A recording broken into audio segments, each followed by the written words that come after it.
My name is Pooja, and I'm the assistant professor in the MCA department in Ajay Kumar Garg Engineering College. And I'm taking a topic. Today I'm going to deliver a lecture on the subject that is object oriented programming, and the subject code is KCA 202. It's unit 1 and introduction to Java. Here the topics I'm going to cover is introduction, that what is Java, and mainly basically I'm covering the Java programming terminology. That is the most basic thing that that everyone should know about this thing. That is Java virtual machine, bytecode in the development process. Then what is Java development kit, Java runtime environment, Java garbage collector, class path. Then after all these things, we will discuss that how we should write a first program in the Java, and how should we compile and execute that with the output, and then the advantages of the Java programming. Okay. So introduction to Java. Java. See, Java is a very widely used high level language, robust. It is a robust, object oriented, secure programming language and platform independent. Okay. So you can say that if I am saying that Java is widely used for the high level, robust, object oriented, secure programming language. It is a very secure programming language and it is a platform independent. Java was first created in 1995 by Sun Microsystems. Okay, so now it is basically an Oracle company. Okay, and Java Gosling, James Gosling is regarded as a father of Java, and basically it was called Oak before Java by Oracle. The name Oak was changed to Java by the Oracle's James Gosling and his team because Oak was already a registered company, right? So that's why they have named that language as a Java, and it is widely used. It has wide range of organization and it is used in the wide range of the organization, including the big tech companies like the Google and the Amazon, as well as in the banks, governments and the university. Java is a very widely used, and it is used, Java is often used to create Android mobile apps. Whatever the apps we are saying, Android, basically nowadays mobile apps we are using the Java. Then server programs, web applications with the frameworks like the Spring and the Struts. So all these things we are using in the Java. With the help of the Java, we can use all these things. Now currently, if we see that 3 billion devices run on features in the Java. So you can see how widely the Java is used in the world. So Java is a very widely used language, right? Starting the topic, that is Java programming terminology, right? If you see this flow chart, it shows that how a Java program is executed, and all these terminology we are going into the further slide. We are going to discuss in the further slides, right? The first one, that is your source code, compiler, bytecode, Java virtual machine and the operating system. You give your source code, you write your program, compiler compiles it, then it convert it, bytecode convert, then JVM, it also takes and then operating system. Again it goes to the JVM and it gives that program, right? So that is the thing, that Java is executed by that source code. Source code goes through your Java compiler, then it goes through the bytecode, then it goes to the JVM, then it is an operating system. An operating system, it is an interface, right? Now, what is Java virtual machine? Everyone who is studying the Java or who is doing programming in the Java should know that what is a Java virtual machine. This one, JVM. Everyone says JVM, then what is JVM? It is a Java virtual machine, and it is a common name for the program execution. For this, JVM is a common name, and program execution is divided into the 3 stages. You can say in the JVM, how the program is executed It is divided into the 3 stages.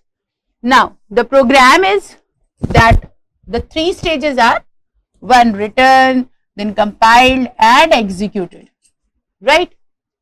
A Java programmer such as you and I write programs, okay? And Java C, or you can say Java compiler, a primary Java compiler included in the Java development kit, JDK, performs the compilation, okay? This compiler performs the compilation. Then it produces, after compilation, it produces bytecode as an output and accept Java program as an input. So whenever a programmer write a program, and then what does it do? First we write it, right? And then for compilation in the Java, we are using Java C or Javac C. Mostly students say Javac C or Java C. Compiler, a programming Java compiler, okay? And that is included in the JDK. Forget about it. For the compilation, we use this Java C and it performs the compilation, okay? Now it produces a bytecode. What the output you are seeing, it is produced by the bytecode, okay, which accepts Java program as your input. Clear? Now program JVM, this program JVM runs the bytecode produced by the compiler during the running phase. So whenever the program is in the running phase, okay, so whichever who run our bytecode, that is a JVM. So it is an important part when we are studying, when we are running or when we are executing the program, right? Now, what is a work? What is a bytecode? We say bytecode. Then what is a bytecode? Bytecode in the development process. What is a bytecode? Bytecode is a platform independent set. You say platform independent means you can run it anywhere. The same code will run in the Windows, same code will run in the you can say in the iOS. So it is a platform independent, right? And bytecode is a platform independent, that set of instruction you can say that JVM understand and execute. It understand because it is a platform independent. So when we compile any Java code, our compiler converts it into the bytecode. Remember this. When we compile any Java code, any type of Java code, we are compiling it, our compiler converts it into the bytecode. Clear? Now, this bytecode is an intermediary level of instruction between the high level language in which we write code and the low level machine code that the computer executes. So you can say that it is an intermediate thing. It is in between the high level language and the low level language. It is an intermediate thing that the computer executes, and that's what it is written here. It is an intermediate level of instruction between the high level language and the low level machine code. Clear? No, so when we write this code in a high level language, it is compiled into the bytecode, and the JVM then execute that bytecode into a low level set of instruction. So whenever we write the high level language of instruction, it is, you can understand this, high level language, okay, it is compiled into the bytecode, then it is executed by JVM and it is interchanged into the low level language. Clear? This is what here it is written. Clear? So now this is an important part. We are studying the JVM, we are studying the GRE and all these things, from where it is coming, okay, Java version. So in this picture, if you see that, it is a proper whole kit, that is a Java development kit, JDK. Normally you have listened from many words that JDK. Okay, what is JDK? JDK, it is a Java development kit. It is a full-time kit, okay. and it includes everything in it. That is your compiler, your runtime environment, your debugger, your documentation. Each and everything is included in the kit. So whenever you install this JDK, everything whatever you need to run your program is already installed. You don't need to install anything extra in this thing. And after installing this JDK, you are able to write, you are able to create, or you are able to compile and run the Java program in your system or laptop. Clear? This one. You can create, compile and run with the help of the installation of the JDK. So if you see this diagram, this JDK diagram, what does it contains? It is containing JVM, all the library and classes what we are going to use in the Java programming. It is using this, clear? And all the development tools, and it is also providing your runtime environment. Without that we cannot run it. We cannot run the programs, clear? So that is a Java development kit. Again I am repeating, Java development kit is a full-time kit that includes everything. Compiler, your runtime environment, your debuggers and your Java documentation. Clear? Now, Java runtime environment. What do you mean by the Java runtime environment? See, in the previous diagram you have seen that Java runtime environment, the JDK, our Java development kit includes Java runtime environment. Okay, and installing the GRE, whenever we install these things, when we install the JDK in our system, number of procedure or number of steps are there. You just click, next, and then finish. Okay, so it is installed. So installing GRE on a computer, it enables the execution of the program, but it does not provide, it just only provide the environment. It does not provide the ability to compile the program. You should remember this. It does not provide the ability to compile them. It only enables the execution of Java program. GRE includes JVM, a browser, a applet support and the pluglets that are necessary for the running the Java application. So you can see it, in short you can say that it provide a environment for our system, for Java program, that how they are going to execute. Okay, so as a result you can say having GRE computer is required in order to run the Java program. So whenever you install the JDK, automatically GRE is installed, because in JDK whole all the packages there, that is GRE, your debuggers, your compilation, your documentation, each and everything is there. Now, Java garbage collector, that is an important terminology we are using, always using in the when we are facing the Java program. We always say Java garbage collector. What is Java garbage collector and what is the use of the Java garbage collector in the Java programming? So in Java, your JVM, that is your Java virtual machine, features a garbage collector. And what does it do? It automatically free ups the memory by recollecting the items that are no longer referenced in the code.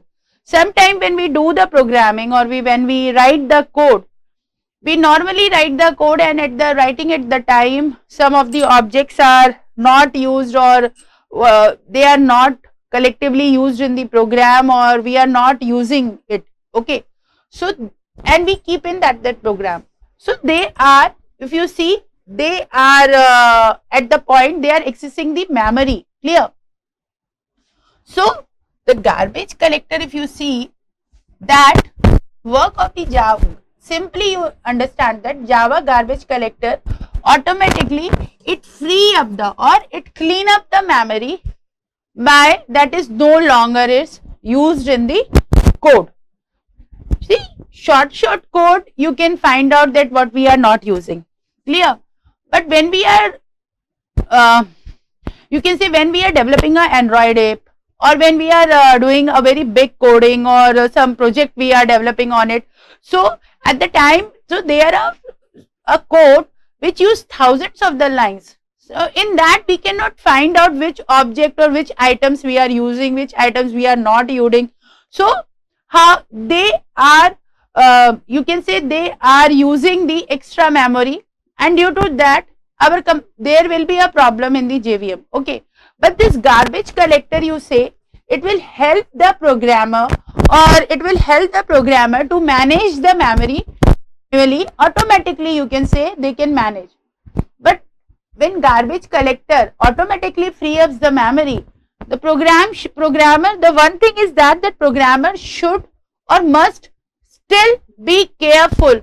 They should not dependent on totally on the garbage collector, that okay, we have to keep in mind that what they are writing in the code, okay, and how long they use certain object, because garbage collector cannot recover memory for the objects still in use. Remember that it cannot recover the memory for the object that is still in use. Now the garbage collection, it is in the last line you can keep in mind that what is a garbage collection or garbage collector do? It is a hand-free process that happens automatically.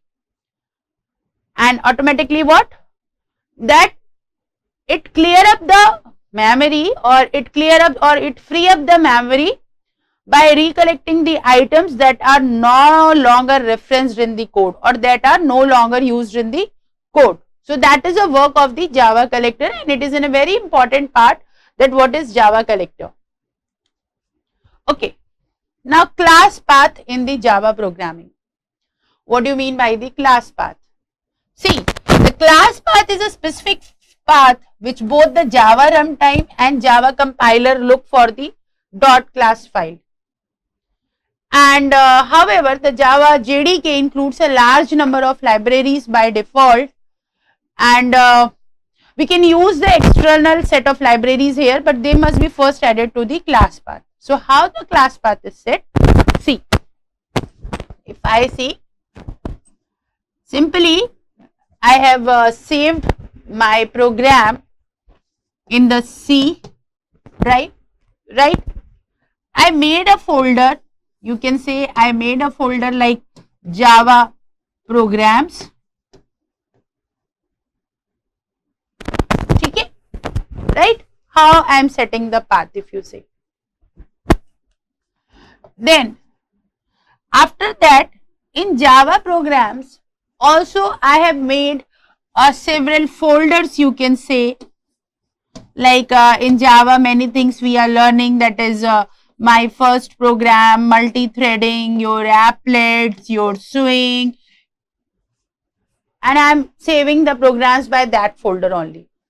So how we are setting the path? We are setting the path, that is CD, you can say chain directory. Here I am writing the Java program, then I am writing the in which folder I am saving my Java program, that is you can say I am saving my program in Apple, right? So this is a path. Now whenever I run my program or I execute my path, this path should be set, because my program, whenever I am executing my program, that program is called from this folder, right? And here if I am saying, I will say that Java C, here this command Java C, and I say my first code dot Java.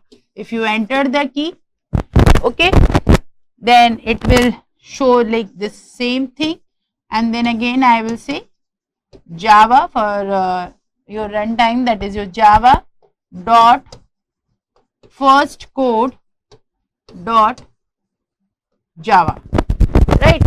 And whenever you execute it, you will get your final output. And this you can see by this simple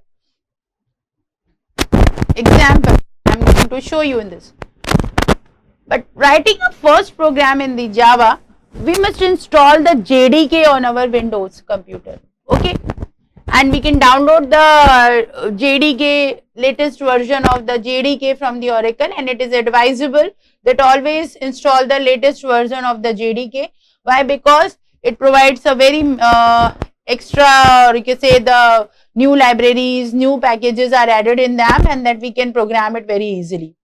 And after that you can use anything. After the JDK you can use anything, any ID you can use it, your VS Code, Eclipse, Atom, etc. to create the .java file, right?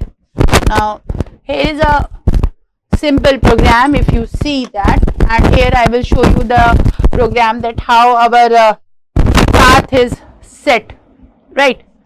If you see that I have written here import java.io.string. This is a, you can say, this invokes input output, your input, whatever input you are giving or what is the output you are coming, right? And this is a main class. Here I have defined the public class world. This class world is here. Then I have written public static void main string argument. Here our static class has been defined, and void means that no return type, right? And for the print just writing out out.println, and I am writing welcome to the world Java programming. So this is how our first Java program is written in the system, and then we will save it, and you can write it in the notepad. This program you can write it in the notepad and then save it like this. Remember, when you are saving the Java program, you have to write the same thing, nothing else you can write, otherwise it will be error.